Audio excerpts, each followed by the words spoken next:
I'm Myra, 29 years old, and 3 weeks ago, I got married without my parents there. Years ago, my parents spent $127,000 on my brother Derek's wedding, flew in relatives from 3 states, rented out a country club, hired a 12-piece band. But when I announced my engagement to Nathan, a man who loves me more than I ever thought possible, my father looked me in the eye and said, "Follow my rules, or pay for it yourself." So I paid for it myself. What my parents didn't expect was who would show up on my guest list. CEOs, partners at top law firms, a former senator, people they'd spent their whole lives trying to impress. And when the truth about their so-called wedding fund came out, well, let's just say some secrets don't stay buried forever. Before I continue, if you're enjoying this story, please take a moment to like and subscribe, but only if you genuinely want to hear more. Drop a comment telling me where you're watching from and what time it is there. I'd love to know who's listening. Now, let me take you back 6 months ago to the night Nathan got down on one knee. My name is Myra Wells. I'm a senior accountant at a financial consulting firm in Boston. I have a corner office with a view of the harbor, a 401k that would make my college self weep with joy, and exactly zero debt. I tell you this not to brag, but because it matters. Because for 29 years my family treated me like I was one bad decision away from needing to be rescued. My parents, Richard and Linda Wells, live in a 3-bedroom colonial in Worcester. Dad retired from middle management at a manufacturing company 5 years ago. Mom worked part-time in administration until I was in high school, then stopped. They're not poor, they're not rich. They're the kind of comfortable that comes with a paid-off mortgage and a vacation to Florida every other year. My brother Derek is 4 years older than me. Golden child. Star quarterback in high school, business degree from UMass, sales manager at a tech company that sounds more impressive than his salary suggests. 3 years ago, Derek married his college girlfriend, Brittany. The wedding was at Hillcrest Country Club, 250 guests, prime rib and lobster, an ice sculpture shaped like their initials. My parents paid for everything, $127,000. I know the exact number because my mother mentioned it at least 15 times during the reception. We saved for this since Derek was born, she told anyone who would listen, champagne glass in hand. That's what parents do. I stood in the corner that night in a bridesmaid dress that wasn't my color, watching my father give a toast about investing in family. And I thought, okay. When it's my turn, things will be different. They'll see I'm worth investing in too. I was so naive. I met Nathan Whitmore at a financial compliance conference 2 years ago. He was there representing his law firm, Morrison and Whitmore LLP, and I was there trying not to fall asleep during a panel on tax code revisions. He caught me yawning. I caught him laughing at me for it. We ended up getting coffee, then dinner, then somehow talking until the hotel bar closed. Nathan is 32, partner at his family's firm. Sharp jaw, kind eyes, the sort of quiet confidence that comes from never having to prove himself to anyone. But here's what I love most about him. He listens. When I talk, he actually hears me. His family is different from mine. The first time I met his mother, Eleanor, was at their home in Beacon Hill. I wore my best blazer, rehearsed conversation topics in the car. I was terrified. The house was beautiful. Old money beautiful, with oil paintings and a library that smelled like leather and history. But Eleanor answered the door herself, wearing a simple cashmere sweater and no makeup. She hugged me before I could even introduce myself. "Nathan talks about you constantly," she said. "I feel like I already know you." Dinner wasn't catered. Eleanor cooked, roast chicken with rosemary, vegetables from a farmer's market, a lemon tart she'd made that afternoon. We ate in the kitchen, not the formal dining room, and she asked me about my work, my hobbies, my dreams.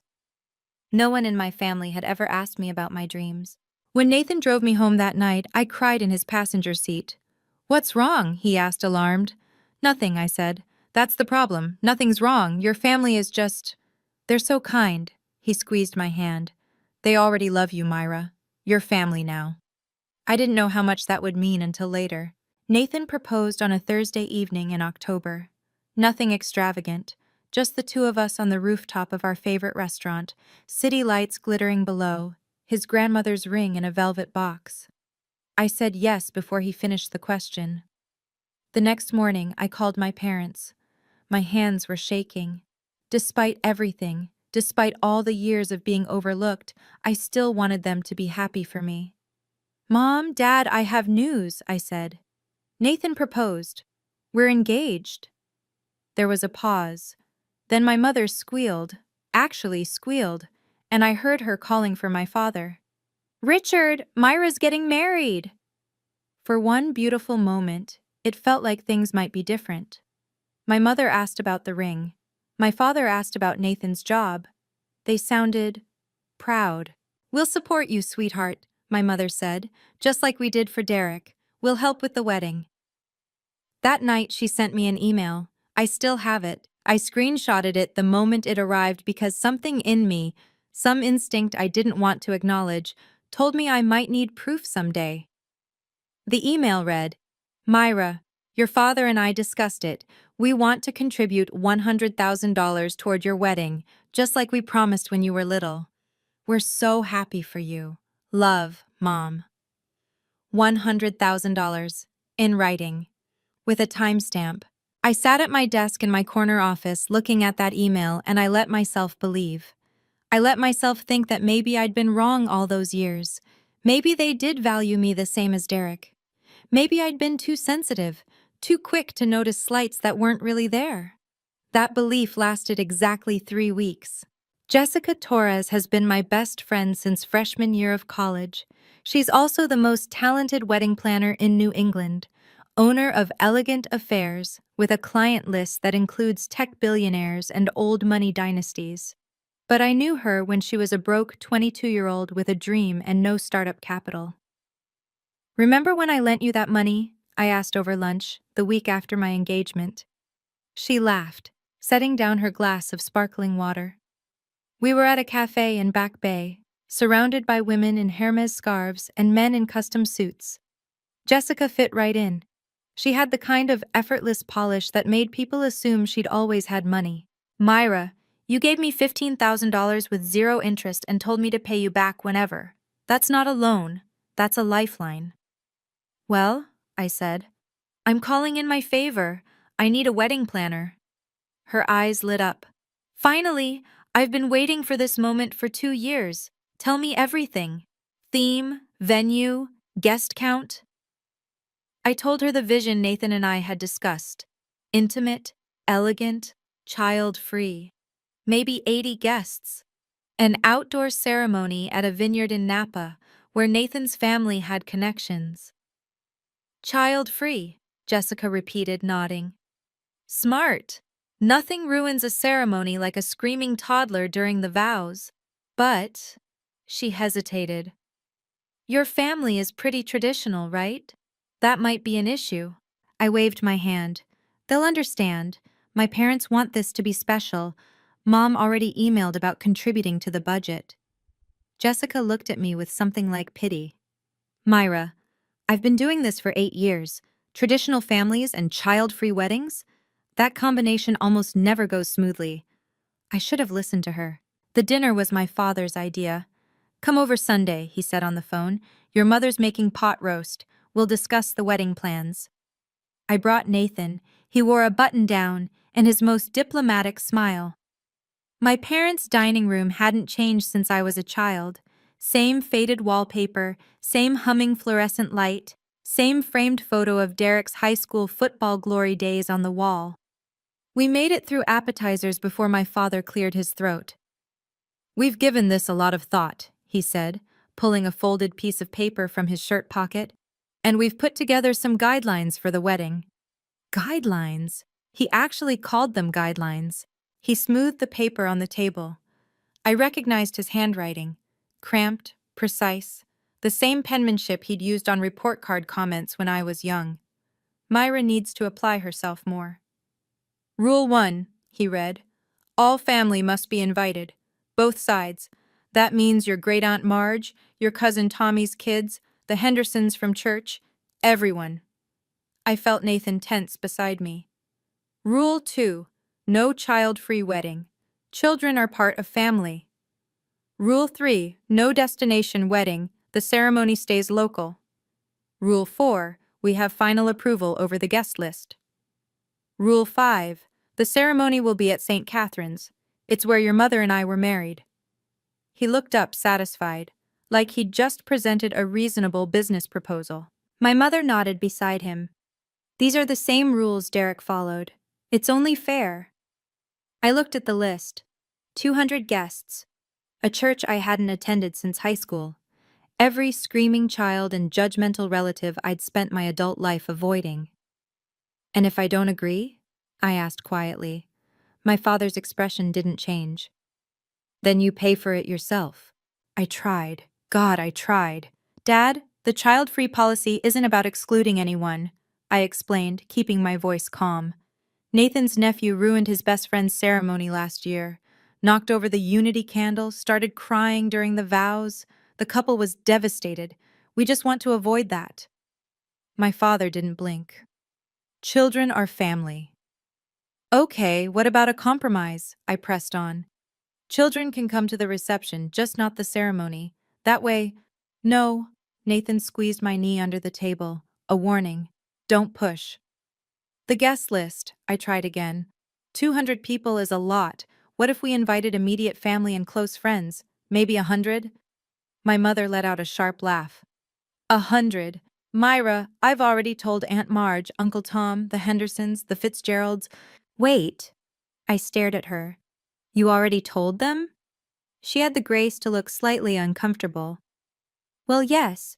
When you announced the engagement, people asked. I couldn't just say nothing. You invited people to my wedding without asking me? I didn't invite them. I just mentioned— Linda told them they'd be receiving invitations, my father cut in. Which they will. That's not negotiable. I sat back in my chair. The fluorescent light buzzed overhead. Nathan's hand was still on my knee, his grip tighter now. My mother was already planning a guest list she hadn't consulted me about. She'd made promises on my behalf to people I barely knew, and my father had written rules, actual written rules, for my own wedding. Derek didn't have to follow these rules, I said quietly. My father's face hardened. Derek didn't try to exclude family.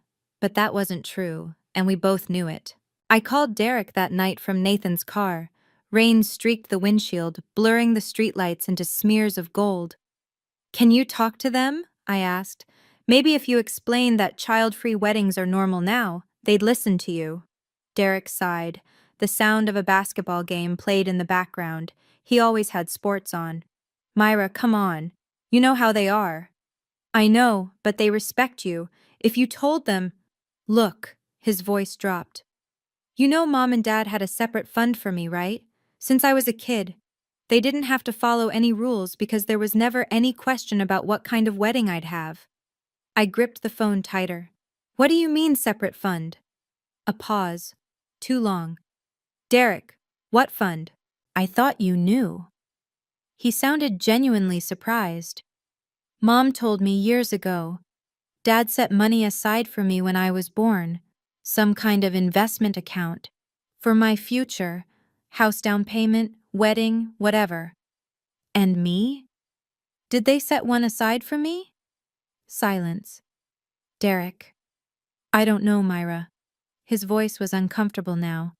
I mean, Dad always said— You know how he is, old-fashioned. He figured you'd marry someone who'd take care of that stuff. That the husband's family would pay for the wedding. That's just what he believed. The rain pounded harder. Nathan watched me from the driver's seat, concern etched on his face. So there was never a fund for me, I said flatly. The 100,000 Mom promised. They don't actually intend to give it. I don't know, maybe? Myra, I'm not trying to— It's fine, I said. Thanks for being honest. I hung up and stared at the rain. 29 years. 29 years of thinking I was part of the same family. The same love, the same future. I understood now, I never was. My father called the next day. No greeting, no preamble. I need your decision, Myra. The rules stand. Take them or leave them. I was at my desk, reviewing quarterly reports. My corner office, my harbor view, the life I'd built entirely on my own. I have a question first, I said. Did you give Derek these same rules? Silence. Did you require him to invite 200 people? Did you demand final approval of his guest list? Did you threaten to withdraw funding if he didn't comply? Derek understood family values. That's not an answer. My father's voice went cold. Derek is my son. He's carrying on the family name. You're marrying into another family. The Whitmores will be your family now. That's how it works. There it was. Finally. The truth he'd never quite said out loud. So because I'm the daughter, I'm worth less. I didn't say that. You didn't have to. In the background, I heard my mother's voice. Richard, tell her she's being dramatic. Mom, I said, cutting in. I heard you. And I'm not being dramatic, I'm being clear. My father took a breath. This is our final offer. Accept the conditions or fund the wedding yourself. We won't be manipulated by guilt or modern nonsense. I thought about the email my mother had sent, the promise of $100,000, the timestamp I'd screenshotted. I thought about Derek's accidental confession, the fund that existed for him and never for me. I thought about Eleanor Whitmore, who'd hugged me the first time we met and asked about my dreams. I understand, Dad, I said. I'll fund it myself. And I hung up before he could respond. Nathan found me on the couch that evening, still in my work clothes, staring at nothing. He sat beside me, not speaking, just present, waiting until I was ready.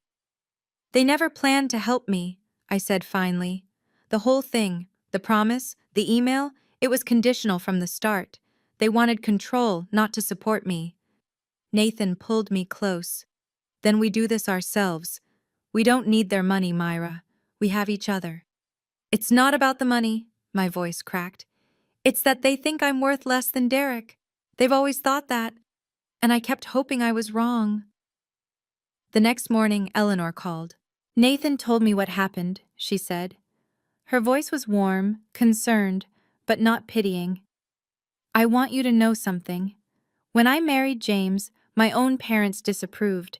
They thought I was marrying beneath them, a young lawyer with no family connections. They refused to contribute to the wedding. I blinked. I didn't know that. James's mother gave us $10,000. It was everything she had. She said, "Love doesn't come with conditions." I've never forgotten that. I heard her take a breath. Myra, I'd like to contribute $50,000 to your wedding. No conditions, no rules. This isn't charity. It's what family does. And you are family. Eleanor, I can't. You can. You will. Her tone was gentle but firm.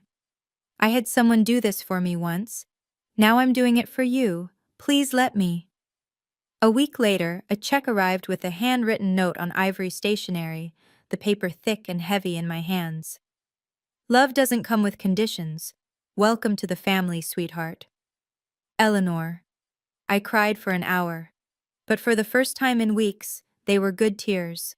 If you've made it this far, maybe you understand what I was feeling. That moment when you realize your family's love came with an asterisk you never knew about. Let me be clear about something. I don't need their money. Nathan and I could pay for this wedding twice over. But that's not the point. The point is that they gave Derek $127,000 with a smile and a toast. And they're offering me conditions and ultimatums. This was never about the money. It's about whether I matter as much as my brother. And I have my answer. Now, back to 3 months before the wedding. The call started the week after I told my father I'd pay for the wedding myself. First, it was Aunt Marge.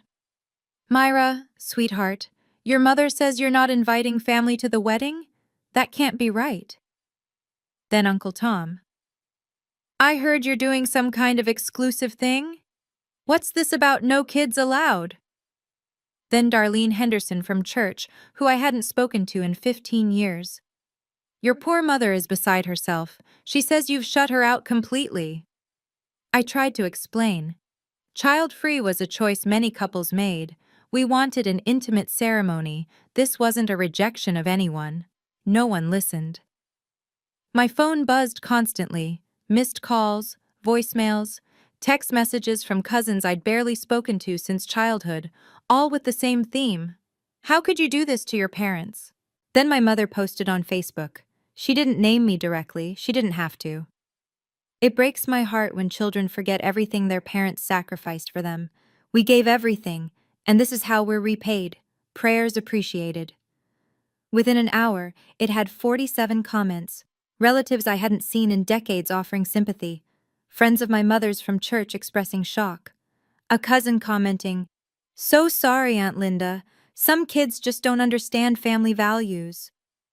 I sat in my office, phone in hand, watching the notifications roll in. My mother had turned my wedding into a public referendum on my character. She'd made herself the victim before I'd even sent a single invitation. Nathan found me scrolling through the comments at midnight. "Turn it off," he said gently. "They're performing. This isn't about you.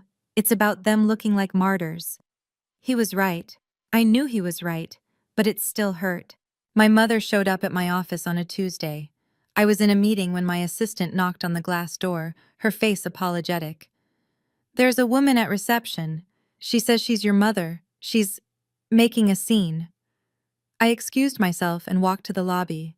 My mother stood at the reception desk, tissues clutched in her hand, mascara streaking her cheeks.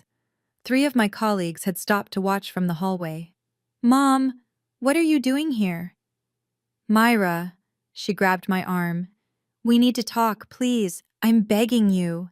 The receptionist, a 24-year-old named Chloe who'd only been with the company 3 months, stared at us with wide eyes.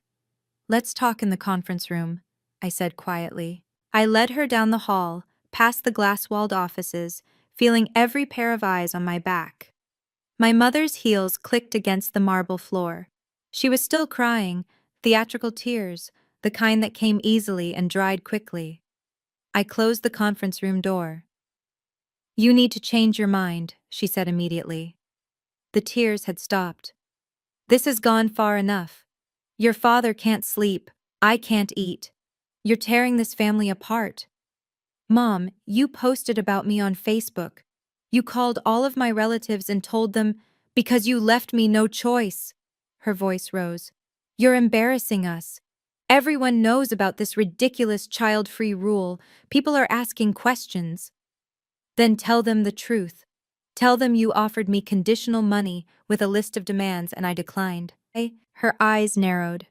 "That's a very selfish way to look at it." "Please leave," I said. "I won't discuss this at my workplace." I held the door open. She gathered her purse, her coat. At the threshold, she turned. "You'll regret this, Myra. Mark my words." The email from my father arrived that Friday. Subject: Final words. I opened it at my desk, coffee growing cold beside my keyboard. The message was long. 3 full paragraphs of grievances I'd heard variations of my entire life. He listed every sacrifice they'd made for me. The braces when I was 12. The car insurance they'd paid through college. The time they drove 4 hours to watch me graduate. As if attending their daughter's graduation was an extraordinary act of generosity rather than a basic parental expectation. Then came the final paragraph. "You have made your choice clear. You've chosen Nathan and his wealthy family over the people who raised you. If that's your decision, then we're done. Don't expect us to show up and pretend everything is fine. If you proceed with this wedding without following our conditions, we will not attend, and you can forget about being part of this family." I read it twice. Then I forwarded it to Nathan and to his friend Michael, a family law attorney at the firm. "Keep this," Michael said when he called me an hour later. "You probably won't need it for anything legal, but documentation matters. If this ever becomes a he said, she said situation about who cut off whom, you have the timestamp." I printed the email. I put it in a manila folder labeled Family Documentation, the same folder where I'd saved my mother's original promise of $100,000. 2 emails, 2 timestamps, one promising support, one threatening abandonment. The gap between them told the whole story of my family better than I ever could. That night, Nathan held me while I stared at the ceiling. "What do you want to do?" he asked. "I want to have our wedding," I said, "our way, and I want to stop pretending they'll ever change." I wrote the response at 2 in the morning. Nathan was asleep beside me, one arm draped over my waist. The bedroom was dark except for the glow of my laptop screen. "Dad, I've read your email. I understand your position, and I respect your right to make your own choices. The wedding will proceed as planned. You and Mom are welcome to attend as guests. There will be no special roles, no speeches, no reserved parent of the bride seating. But you are welcome. I'm not doing this to hurt you. I'm doing this because I've realized that accepting your conditions would mean starting my marriage by abandoning my own boundaries. I can't do that. I hope you'll reconsider. I hope you'll choose to be part of this day, even if it's not on your terms. But I won't beg. Love, Myra." I hit send. His response came 10 minutes later. He must have been awake too. "If we can't be treated as your parents, we won't be there. This is your choice, not ours. Remember that." I closed the laptop. In the darkness, I felt the weight of what I'd just done. I'd drawn a line. I'd refused to cross it. And my parents had walked away. Nathan stirred beside me. "Hey," he murmured. "What's wrong?"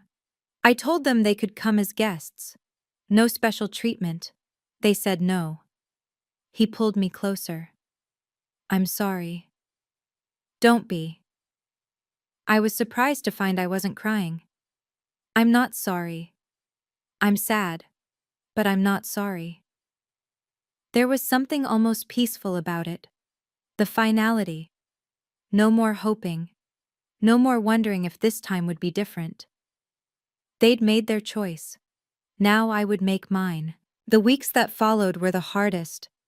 I woke up at 3 in the morning, heart pounding, mind racing with doubts.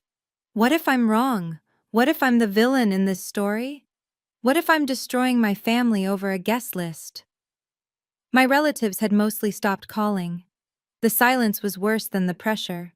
I'd been excommunicated, it seemed, without a formal announcement. I lost 6 pounds. Nathan started making me smoothies because I couldn't stomach solid food before noon. One night, I found myself in the bathroom crying so hard I couldn't breathe, while Nathan waited on the other side of the door, helpless. "I don't know if I'm doing the right thing," I choked out. I kept thinking about the good memories. They existed. They must have existed. My father teaching me to ride a bike. My mother braiding my hair before school. The watch my dad gave me at graduation. A slim gold Seiko that I still kept in its velvet box on my dresser. I never wore it anymore, but I couldn't throw it away either. Was I being selfish? Was I punishing my parents for not loving me the way I wanted to be loved? One morning, I typed a text to my mother. "Can we talk? Maybe there's a middle ground." I stared at it for 20 minutes, then I deleted it. Because I remembered the Facebook post, the relatives recruited to call me, the scene at my office, the email from my father promising to cut me off if I didn't comply. This wasn't a disagreement about wedding details. This was a power struggle, and if I gave in now, I'd be giving in forever. I put down my phone. I went to work. I kept going. Derek texted me on a Sunday. "Can we meet coffee? I want to help." I almost said no. But some part of me, the part that still remembered my big brother letting me tag along to the arcade when we were kids, wanted to believe he meant it. We met at a cafe near Fenway. Derek was already there when I arrived, wearing a wrinkled polo and nursing a black coffee. He looked tired. His golden child glow had faded somewhere along the way. "Hey." He stood to hug me. "Thanks for coming." We sat. He fidgeted with his coffee cup. "Look," he said. Mom and Dad are really hurting. They feel like you've abandoned them. Did they send you here? He didn't answer, which was answer enough. Derek, I didn't abandon anyone. Dad sent me an email saying if I don't follow their rules, I'm out of the family. I said I'd welcome them as guests. They refused. Maybe you could just give a little? You know how they are. They're old-fashioned. If you just invited Aunt Marge and a few cousins. Derek, I leaned forward. Let me ask you something. When you got married, did they give you a list of requirements? Did they threaten to withdraw funding if you didn't comply? He looked away. No, I answered for him. They didn't. Because you're the son. And I'm just the daughter who's supposed to be grateful for whatever crumbs she gets. Derek shifted uncomfortably. That's not fair. Maybe not, but it's true. He finished his coffee in silence. When he stood to leave, he paused. I hope you know what you're doing, Myra, because once you burn this bridge, there's no going back. I watched him walk away. He wasn't wrong, but the bridge was already on fire. I just hadn't been the one to light the match. That evening, Nathan found me on the couch, staring at my phone. Derek? He guessed. Yeah, he tried to play peacemaker, except his version of peace means I surrender. Nathan sat beside me. He didn't try to fix it. He never did. He just waited. I keep second-guessing myself, I admitted, wondering if I'm being stubborn, if I should just give in and invite everyone and smile through the whole thing. Do you want to do that? No. The answer came immediately. No, I don't. Then don't. He pulled me against his side. Myra, you've spent your whole life trying to earn something that should have been given freely. Your parents' approval, their love. You worked harder, achieved more, asked for less, and it was never enough. Because it was never about what you did. It was about who you are. I closed my eyes. You are not the problem, he said quietly. You never were. The next morning, Eleanor called. I heard you had a rough week, she said. No preamble, no small talk. Nathan told you? He's worried. So am I. She paused. Myra, when I chose to marry James against my parents' wishes, I lost them for 3 years. 3 years of silence. It was the hardest thing I've ever done. How did you get through it? By remembering that I wasn't rejecting them. They were rejecting me for making my own choice. There's a difference. Her voice softened. You're not destroying anything, sweetheart.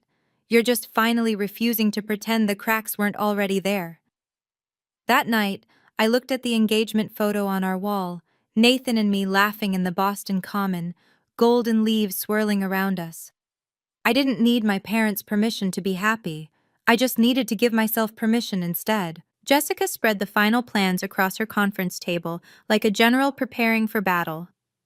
Okay, she said, eyes gleaming. Let's talk about your dream wedding. The venue. A private vineyard estate in Napa Valley, rolling hills, old-growth vines, a stone terrace overlooking the valley. Nathan's family had connections with the owners.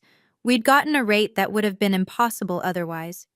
The guest list, 85 people, carefully curated, no obligation invites, no distant relatives I'd never spoken to, no screaming children. The budget? $90,000. Nathan and I contributed $40,000 from our savings.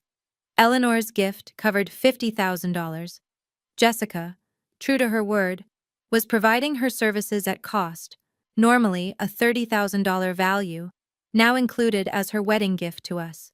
Child-free, Jessica confirmed. Child-free. Ceremony at sunset? Golden hour, Nathan's one request. She grinned. This is going to be my finest work, I hope you know that. I looked at the mood board she'd created.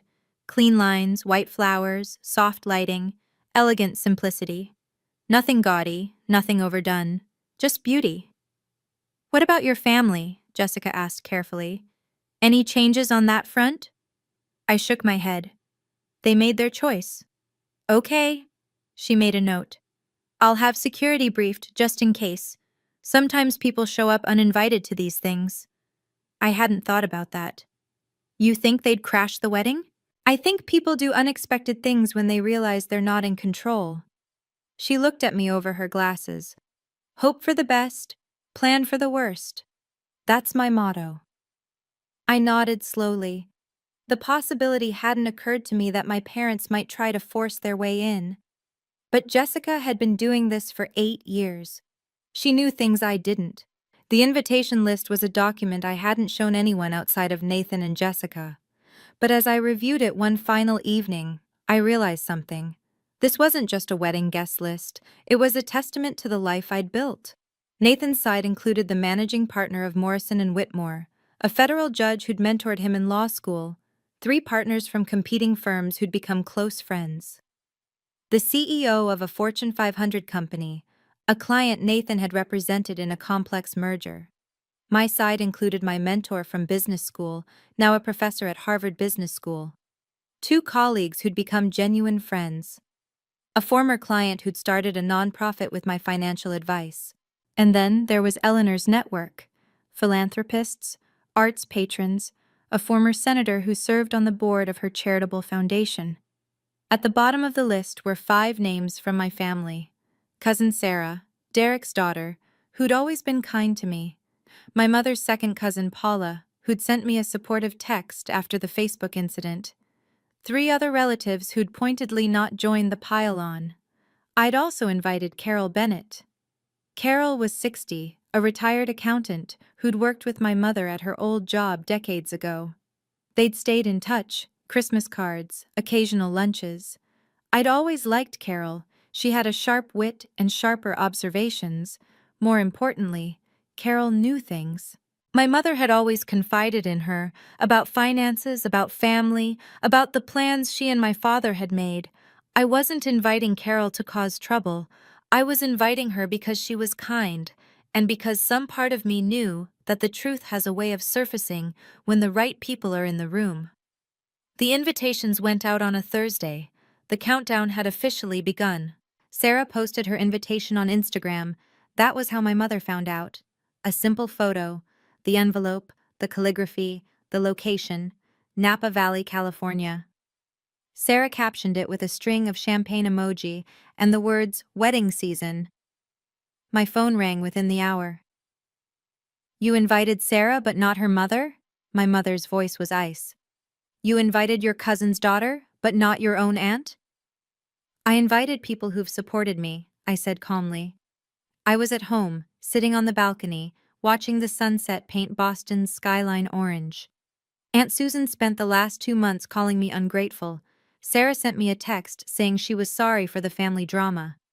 This is calculated. You're doing this to hurt us. I'm doing this to have the wedding I want. You made your choice, Mom. These are the consequences. A sharp intake of breath. Then, where is this vineyard anyway? How are you affording Napa Valley without our help? I didn't answer that. Who's paying for this? She pressed. Is it the Whitmores? Are they funding the whole thing? Are you letting your in-laws pay for a wedding your own parents should be paying for? Should be paying for. Not offered to pay for. Should be. As if it was still an obligation they were meeting rather than a gift they'd withdrawn. The Whitmores have been generous, I said. So have my friends. That's all I'll say about the budget. Silence. Then, in a different tone, Myra, we should talk about this in person. Maybe we can work something out. The invitation stands, Mom. You can come as a guest. The offer hasn't changed. That's not good enough. Then I'm sorry. I hung up, but the call had told me something important. They were paying attention, and they were starting to worry. I learned later what happened next from Cousin Sarah. My mother called everyone she knew. Not to apologize, not to reconcile, to investigate. She Googled the Whitmore family. She found Eleanor's foundation website, the board of directors studded with names that appeared in society pages and business journals. She found articles about James Whitmore, deceased now, but once a federal judge with a sterling reputation. She looked up Nathan on LinkedIn. Partner at 32, Harvard Law, pro bono work that had been featured in the Boston Globe. And then she looked up the vineyard. Linda called me in a panic. Sarah told me later. She was like, "Do you know what that venue costs? Do you know the kind of people who get married there?" I thought she was going to hyperventilate. My father called the following evening. His tone was different, softer, almost conciliatory. "Myra, perhaps we were too hasty. Your mother and I would like to discuss things further. Maybe we could meet for dinner this weekend." I recognized this voice. It was the voice he used when he wanted something, when he was recalibrating strategy. "What changed?" I asked. "Nothing changed. We've been reflecting. Family is family. We should be there for your wedding." Family is family. The phrase that had been used against me for months, now deployed as an olive branch. "You're welcome to attend," I said. "As guests. No speeches, no special seating, no parents of the bride role, just guests." A long pause. "That's your final answer?"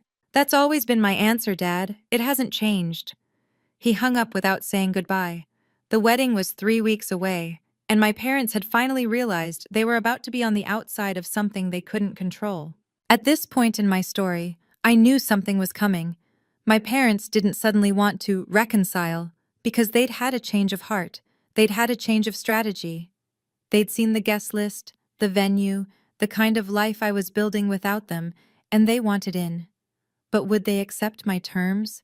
Would they show up to the wedding? And what would happen when they discovered what Carol Bennett knew? Keep watching. The rehearsal dinner is next. If you're still here, drop a comment with your prediction. I'd love to hear what you think happened. The rehearsal dinner was supposed to be intimate. 30 people at a Michelin-starred restaurant overlooking the Napa vineyards. Close friends, immediate family, the people who mattered most. My parents were not on the list, which is why my heart stopped when I saw them walk through the door. My mother wore her best dress, the one she saved for funerals and fancy occasions. My father had put on a tie. They looked respectable, almost humble, standing in the foyer while the hostess consulted her seating chart with obvious confusion. "I'm the mother of the bride," I heard my mother say. "There must be some mistake." I felt Nathan's hand tighten on my arm. Around us, conversations faltered. Eleanor looked up from her champagne, her expression unreadable. "I'll handle this," I said. I walked over. My heels clicked against the hardwood. Every eye in the room followed. "Mom? Dad?" I kept my voice low, steady. "You weren't on the guest list for tonight." "We're your parents, Myra." My mother's voice trembled, performative distress. "We have every right to be here. We flew 3,000 miles. You weren't invited. We're here to support you. Isn't that what you wanted?" Jessica materialized beside me, tablet in hand. "Ma'am, sir, if I could speak with you privately for a moment." My father's face reddened. "We don't need to speak privately. We need to be let into our daughter's event." Eleanor rose from her seat and crossed the room.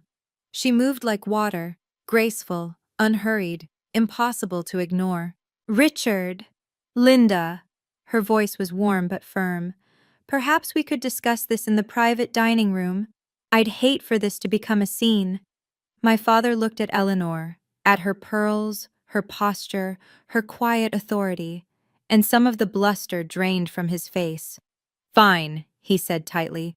"Let's talk." The private dining room was small, a table for 6, wine bottles lining the walls, soft lighting that couldn't soften the tension. My parents sat on one side. Nathan, Eleanor, and I sat on the other. My father spoke first. "We came to support our daughter. That's all." "You came uninvited," I said, "after sending me an email saying you'd cut me off if I didn't obey your conditions." "That was a misunderstanding. I have the email, Dad." I pulled out my phone. "Would you like me to read it? If you proceed with this wedding without following our conditions, we will not attend, and you can forget about being part of this family." "That's what you wrote." His face went pale. My mother cut in. "We were hurt. We said things we didn't mean." "Then why didn't you apologize? Why did you show up at my office? Why did you post about me on Facebook? Why did you recruit relatives to pressure me?" Silence. Eleanor spoke, her voice gentle. Richard, Linda, I understand this is difficult. Letting go of control over our children is one of the hardest things a parent can do. But what you've described, conditions, ultimatums, public shaming, that's not support, that's coercion. My mother turned on her. With all due respect, Mrs. Whitmore, this is none of your business. Myra is my family now, Eleanor said simply. That makes it my business. She's our daughter. Then act like it. Eleanor's tone didn't sharpen, but something in it made my mother fall silent. Being a parent isn't about control. It's about showing up for your child, even when they make choices you don't understand. Myra invited you to this wedding as guests. She's still inviting you. The question is whether you can accept that. My father stared at the table. My mother's eyes were wet with tears. Real ones this time, I thought. Neither of them spoke. Finally, my father stood. We won't be humiliated like this, he said. If we can't be recognized as your parents, we won't play pretend. Nobody's asking you to pretend, Dad. I'm asking you to be present, on terms that respect both of us. He shook his head. You've made your choice. You chose the Whitmores.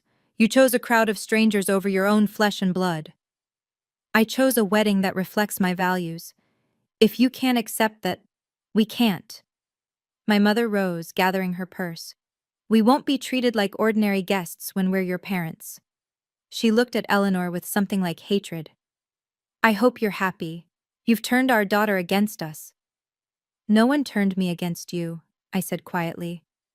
I made my own decision. I wish you could see the difference. My mother's lip trembled. You'll regret this, Myra. On your wedding day, when you look for us and we're not there, you'll regret it. She turned and walked out. My father followed. I watched them go. The door swung shut. The click echoed in the silent room. Nathan wrapped his arm around me. Eleanor reached across the table and squeezed my hand. I'm sorry, she murmured. Don't be. My voice was steady, but inside something ached. They made their choice, just like I made mine. We returned to the main dining room. The guests had resumed their conversations, though several pairs of eyes followed us with concern. Carol Bennett was sitting near the end of the table, a glass of wine in hand. She watched me walk in. Our eyes met, and she gave me a small, understanding nod, as if she knew something was coming, as if she knew what I didn't yet. The rest of the rehearsal dinner passed in a blur of toasts and laughter, but my mind kept drifting to my parents' retreating backs. Nathan gave a speech. Eleanor gave a speech. Jessica corralled everyone for a group photo on the terrace, the vineyard stretching golden and infinite behind us. You okay? Nathan asked quietly as we posed. Yeah. I smiled for the camera. I think I am. Later that night, alone in our room at the resort, I stared at the ceiling while Nathan slept. I thought about what my mother had said. You'll regret this. But I already knew the truth. I would regret it if they stayed away. I would regret it if they came and made a scene. I would regret it no matter what, because there was no version of this story where everyone got what they wanted.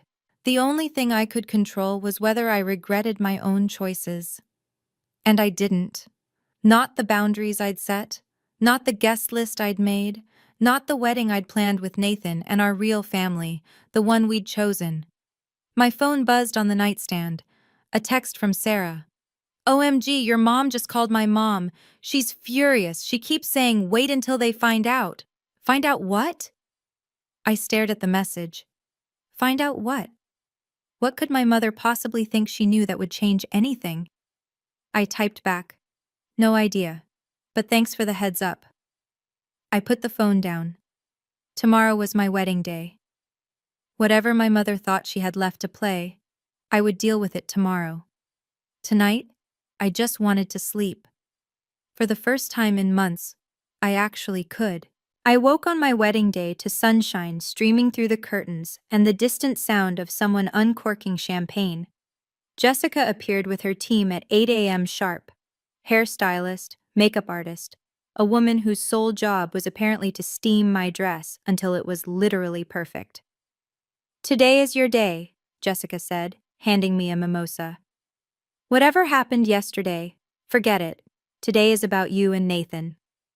I let them fuss over me. The dress was Monique L'Huillier, a gift from Eleanor, deceptively simple in the way only truly expensive things can be. French lace, silk lining, a train that whispered across the floor. At 4 p.m., I stood at the door of the bridal suite and looked at myself in the mirror.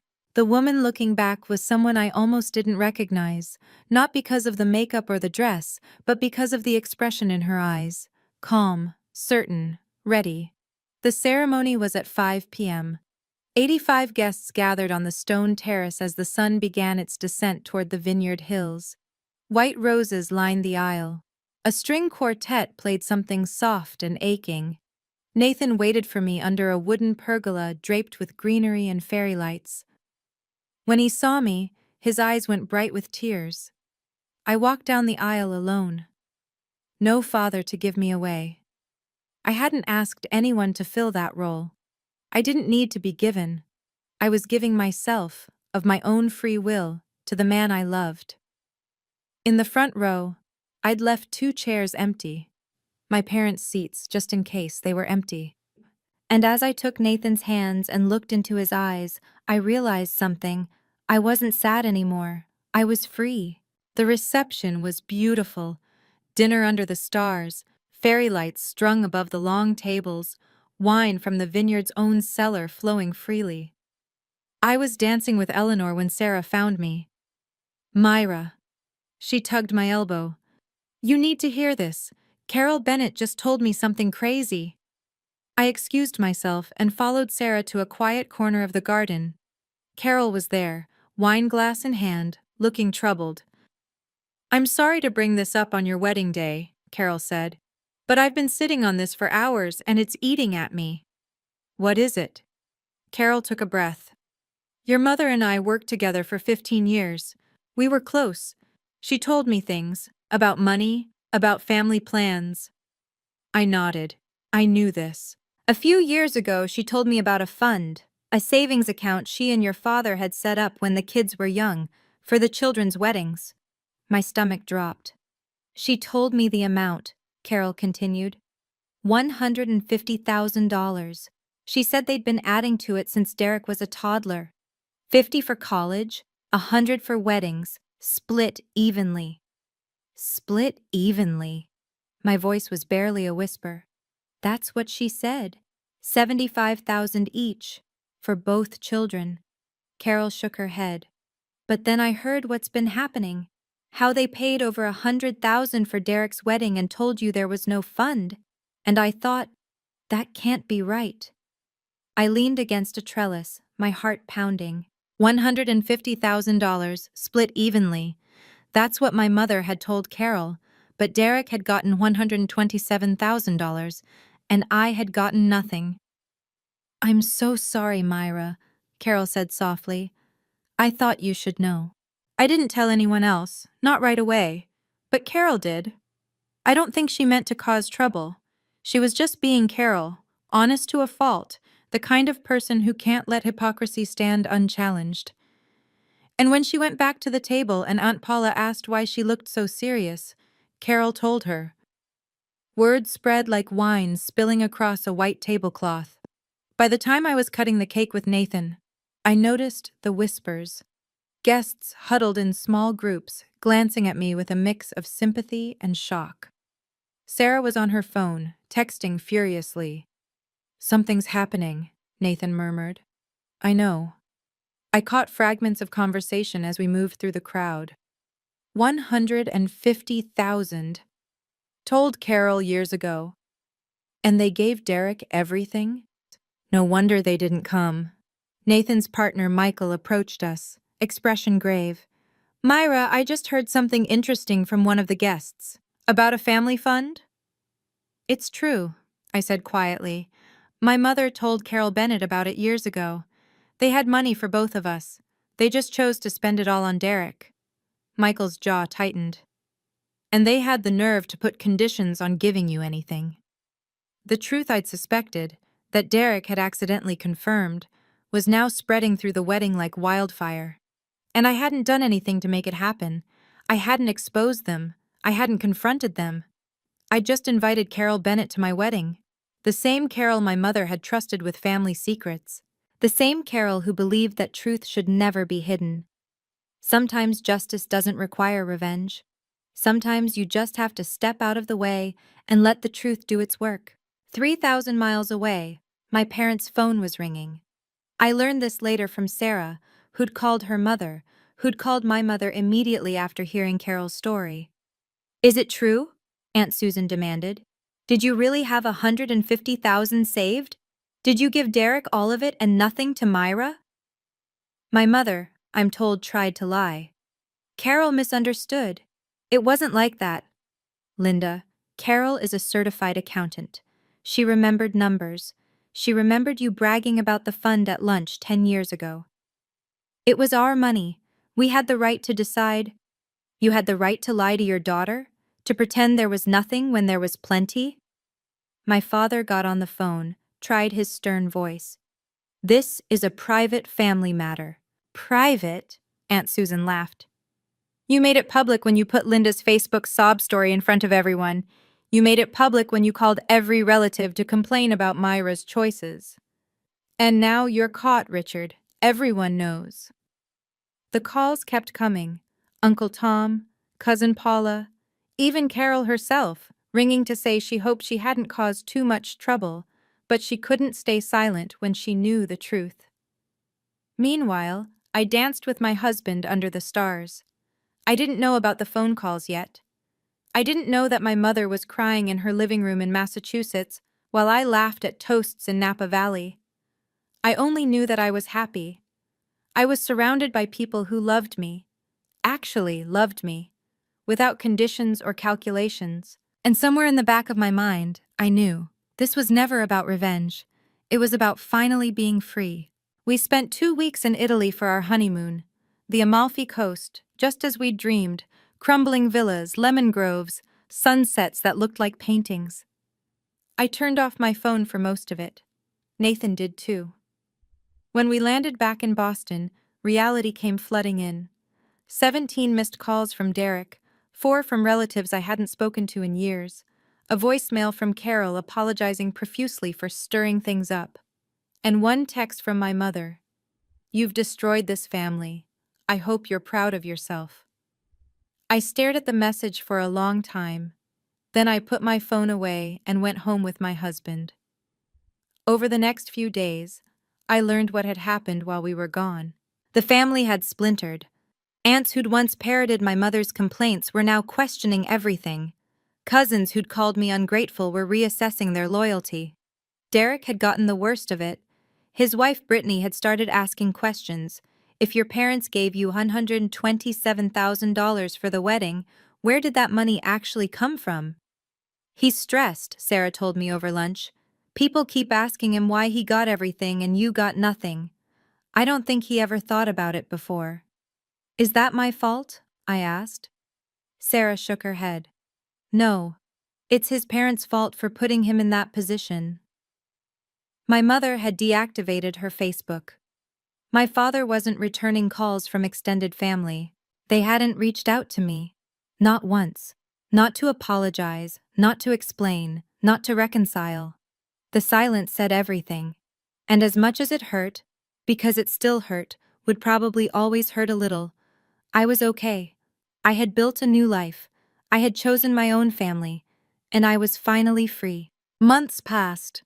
The scandal, because that's what it had become, at least within the Wells extended family, gradually faded into an uncomfortable silence. People stopped talking about it directly, but the knowledge lingered like smoke. My parents lost their position as the family elders who gave advice at holidays and mediated disputes. People stopped calling them. Derek's marriage hit rough waters. I heard through Sarah that Brittany had started questioning a lot of things. Not just the wedding money, but the pattern of favoritism, the expectations, the family dynamics she'd never examined before. I wasn't happy about any of it. I know that might be hard to believe. People love a revenge story where the victim watches their tormentors suffer and feels satisfied. But I didn't feel satisfied. I felt tired. One afternoon, I found myself standing at my desk, holding the velvet box with the watch my father had given me at graduation. That gold Seiko that I'd kept but never worn. I opened it. The watch face caught the light. It was a nice watch. Not expensive, not like the things Eleanor wore. But it had meant something once. A moment when my father had looked at me with something like pride.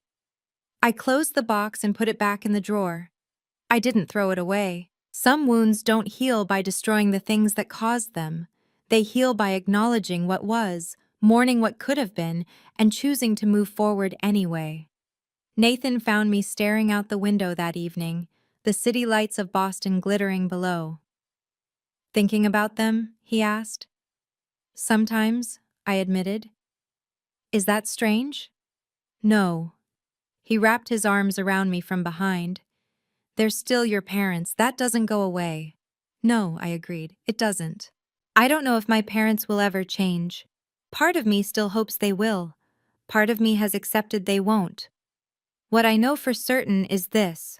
I spent 29 years trying to earn something that should have been given freely. Love. Acceptance. The simple acknowledgement that I was worth as much as my brother. I bent myself into shapes trying to please them. I made myself small. I accepted conditions and ultimatums and casual cruelties because I thought that was just how families worked. It took losing them to realize I'd never really had them. Not the way I wanted, not the way I deserved. But here's the thing about building your own family. You get to choose. Nathan chose me. Eleanor chose me. Jessica chose me. Carol Bennett, in her own way, chose me by refusing to let lies stand. And I chose myself. That's the real ending of this story. Not revenge, not triumph, not even justice, really. Just freedom. The freedom to set boundaries and enforce them. The freedom to love people who love you back without asterisks. The freedom to walk down an aisle alone because you don't need to be given away. If you're watching this, and you're in a similar situation, if your family makes you feel like you're not enough, like their love comes with terms and conditions, like you're always one wrong step away from being cut off, I want you to know something. You are worthy of unconditional love. And if the people who were supposed to give it to you won't, you have the right to find it elsewhere. You have the right to build your own family.